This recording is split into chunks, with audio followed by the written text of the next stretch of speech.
Welcome to Section 31, episode number 323. I'm Dan Hammond. And I am Rogue Schindler. This week it is appropriate, I guess, because that was all right. Hey, we're gonna talk about this episode that we listened to of the Peter Pan albums. After last week, I was looking forward to something, better, and it was. This was not it. No, this was just. It's like they. I don't even know. I don't even know where to begin. I wrote a bunch of stuff down, and then I stopped writing things down because I just couldn't deal with it anymore. Yeah, I mentioned last week that it seemed very simplistic and very childlike, aimed for children. Like it was so simple that it was like a child designed for the comprehension level of a child. This was even further down that rabbit hole. Yeah, no, this was a bad story. It's like someone who didn't know anything about Star Trek wrote it. Yeah. Oh, this is just sci-fi. It's all the same, right? They had heard the names like Romulans and Klingons and then started using them interchangeably. Chekhov at one point says only the Klingons would do something like this, and then Kirk says, "Yeah, Curso's Romulans." What? Really? Not to mention Chekhov really sounded Hispanic. Yeah. Well. Yeah. Romulans outside the known galaxy. Yeah. Oh. And Mr. Scott ordering robots and then complaining that he ordered them 2 months ago and they haven't arrived yet. What? To where? I don't know. What were they going to be sent by courier to the Enterprise? Yeah. Were they going to be beamed to his quarters? What? I don't understand. Yeah, that. The next note I have is that they called Admiral Decker and they kept calling him Steve. Yeah. Oh, they did that last time too. Like they were consistent in the badness. Oh, like who the hell is Commodore Steve Decker? Commodore Steve Decker must be the real Commodore Decker's brother. Okay. Yeah. Oh, that's not Matt Decker. That's his brother Steve. That's his brother Steve. Matt and Steve grew up together. They both joined Starfleet. Oh man. Security guy Frank the Tank. Yeah, Frank the Tank. Well, any away team led by me, you know, is going to succeed. Who are you? And I have a note here that just says, "What?" That was one of Kirk's lines. That's right. And what? And I just have written down here Jim Kirk. So they're trying to track the stolen robots. They decide to put out a dummy ship, with robots and then track it. They do that.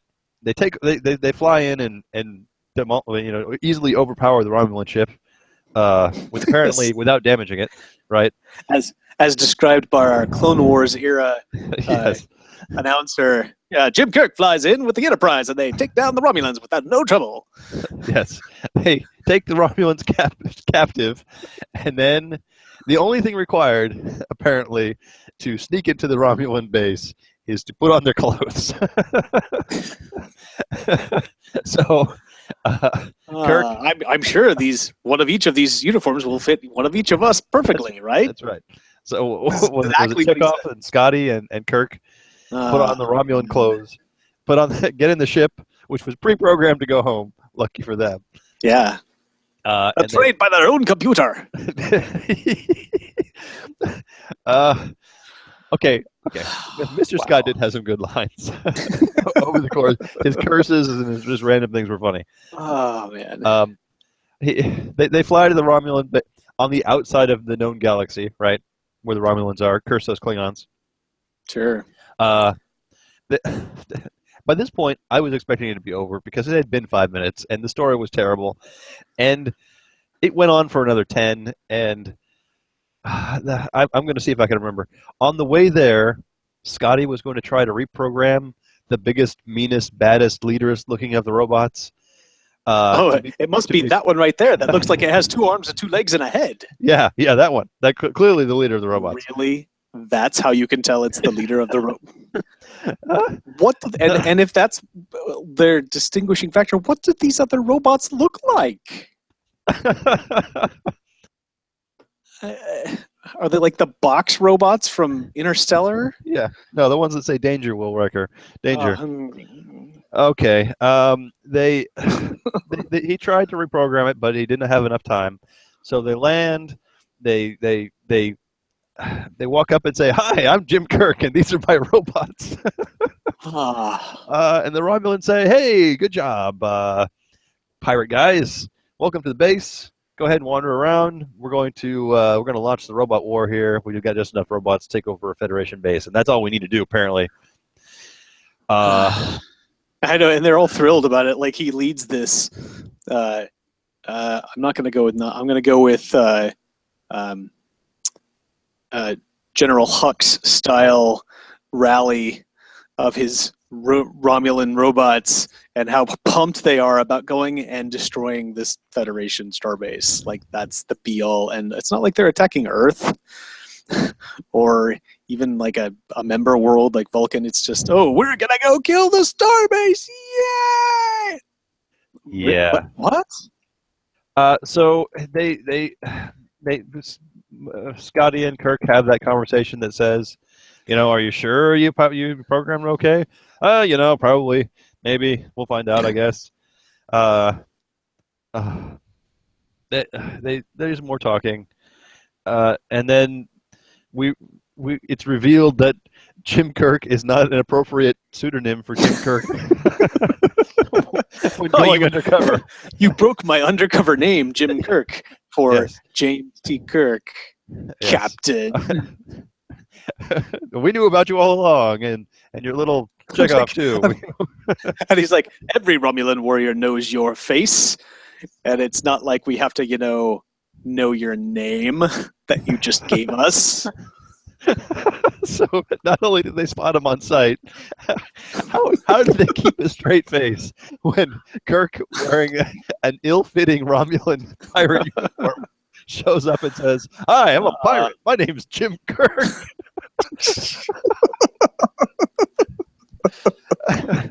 Oh man! All right. So the Romulans send off the robots, and to no one's surprise, the robots turn on the Romulans because Scotty successfully reprogrammed the biggest and meanest looking one, and they fight the Romulans, and then we're back on the Enterprise, and everything's happy, except the leader robot is there, right? Yes. Just joining in on the conversation. Oh, we have someone we want you to meet, Mr. Spock. Since you seem to like robots so much, here, meet this robot leader. I have heard so much about you, Mr. Spock. And that's it. And then they all have that typical end of episode joke laughter at the joke that's not funny. Yeah. And is not really even a joke. I think this entire episode was a joke. I mean, yes. It was it was awful. I'm usually good enough to keep into this until the end. I found myself on more than one occasion clicking over here, looking over there, tabbing out something else. Man, this was awful. Bad. Awful episode. Wow. Okay.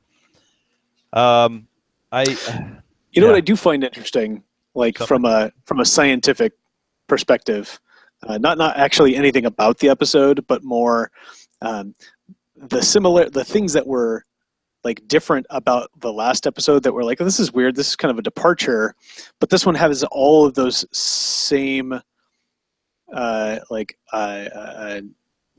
all those same notes. Like it had the weird narration, it had the weird story structure where it kind of jumps around and has the narrative, and I think these are all in one record bundle according to the wiki.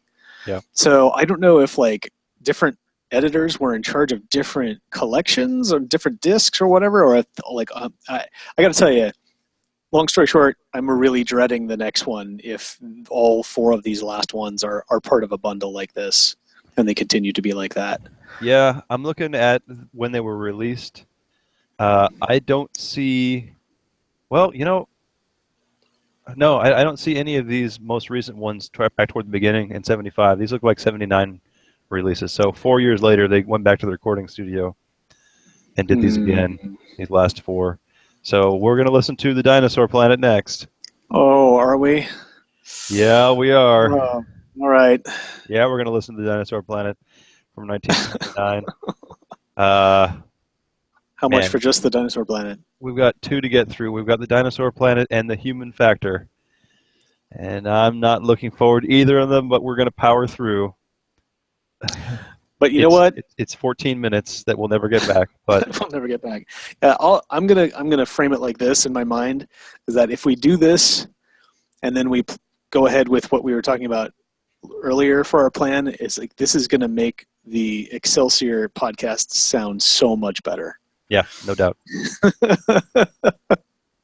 It'll be so good. So we're gonna stick it out. There's only two left, and then we can move on to something else. But yeah, just sincerest apologies to those who listen along with us. And if those who are looking for recommendations, we do not give it.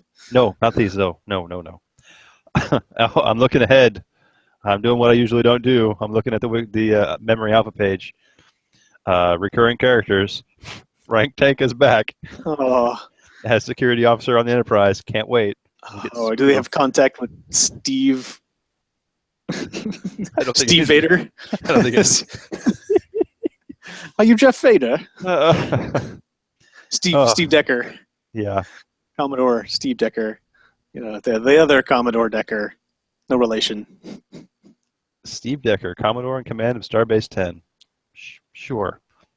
Yeah. All right. I've got nothing else. I ate some candy today, and I shouldn't have. So I'm just going to call it. Right. That's it. That's all we have. There was supposed to be a spoiler on the page today for something. Mike Moskop said he had posted something, but there's a lot of people that can't find it. It's there. So is it there? Yeah. So if you go to the gameplay 1E board, and then you go to that post that says, I thought for sure we'd see a teaser for the Terran Empire. If you scroll down on the first page, you'll find a post from me that says, observe as the lead designer goes off the rails and presents a new game until Smiley wakes up and smacks Dan's hand. Guess the conversion. Right? Wow. So I posted this game text of personnel, probably, that has diplomacy, navigation, medical, and download seductive dance. And people can correctly guess that it was Davila. So nice. Davila is in the next set. I was actually spoiled in the newsletter a couple of months ago, but verify that nothing's changed. So that's good. I was going to say that sounded familiar, but yep. All right. So the next one, the next is or any artifact with Vulcan in title or lore. Oh, wow. Yeah. So what conversion could that be? No one even guessed. I don't think anyone really guessed. A card like Secret Compartment. Kishira? Is that the 2E Romulan or a 2E Vulcan artifact? I believe that is a 2E Vulcan artifact. That is correct. I don't know if it's backwards compatible. That's a TCC era, so it's probably not. Yeah. If it has to be a conversion. Let's see. Can I put game text keywords on here? Alpha artifact. Search. Kashara is an artifact 14 from set 14 that is not backwards compatible. Yep. All right. Well, I'm wrong. That's my guess. Yeah. I will point out. I will give one hint since no one has answered correctly. I did not remove any punctuation. All right, that's all you get. Later on, Michael posted. Excuse me.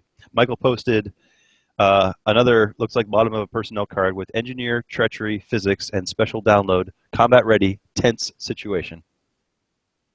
We've got two guesses. Ooh. Two guesses already of what those could be backwards compatible versions of.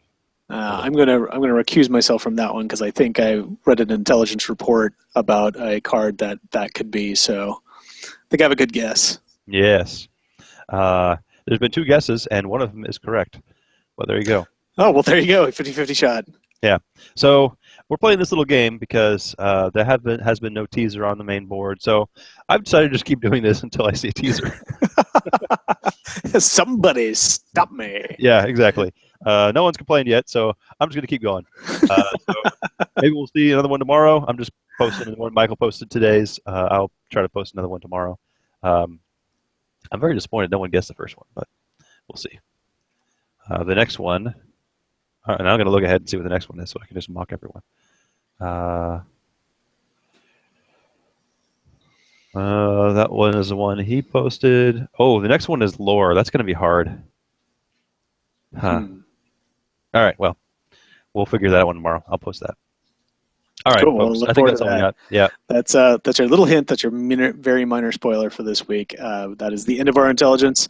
I'm going to get ready to not watch that episode until we absolutely have to. In the meantime, I am Sir Rogue. And I'm Sir Dan. And I will remind you all to expand your Halloween in the universe. I will trick or treat to end.